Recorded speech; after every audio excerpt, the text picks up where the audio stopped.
আমার পিতা মরহুম আজাদ বাড়ি মাস্টার সাহেব মলমগঞ্জ হাই স্কুল প্রতিষ্ঠাতা ছিলেন, প্রাইমারিও প্রতিষ্ঠাতা করছেন। উনি আসার পরেই এ এলাকা শিক্ষার আলো সৃষ্টি হয়েছে আর কি। ওনার পর যারা শিক্ষিত, কেউ অবসর হয়েছে, কেউ মারা গেছে। আমার পিতার দ্বারা এই স্কুল, প্রাইমারি স্কুল এবং শিক্ষার আলো এই এলাকাতে আজ থেকে 60 বছর আগে শুরু হয়েছিল। এরপরে 2001 সালে আমরা যে জায়গায় দাঁড়িয়ে আছি, এটা আখের ক্ষেত ছিল। বিএনপি ক্ষমতা আসার পরে সুলতান মাহমুদ বাবু সাহেব এমপি হওয়ার পরে আমি এবং মাননীয় সুলতান মাহমুদ বাবু সাহেব এই কলেজের জমি রেজিস্ট্রি করা ছাড়াই এখানে কলেজ শুরু করছিলাম আর কি। শুরু করার পরে যে অবস্থা কলেজটায় রেখে গেছিলাম,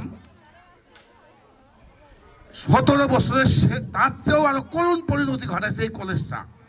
এই কলেজের উন্নতি না, আরো অবনতি ঘটাইছে।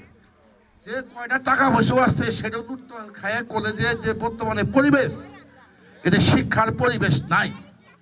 এখন যাই হোক, আগামী দিনে বিএনপি সরকার ক্ষমতা আসলে আমরা এই অঞ্চল, ওই পুকুরে পার পর্যন্ত এবং এই দুইটা বাড়ি যারা করছে তাদেরকে আমরা বাড়ি অন্য জায়গায় ব্যবস্থা করে সম্পূর্ণ মাঠ করে এটা একটা কলেজ করা হবে এবং এই এলাকায় একটা ফুটবল স্টেডিয়াম করা হবে, ক্রিকেট স্টেডিয়াম করা হবে।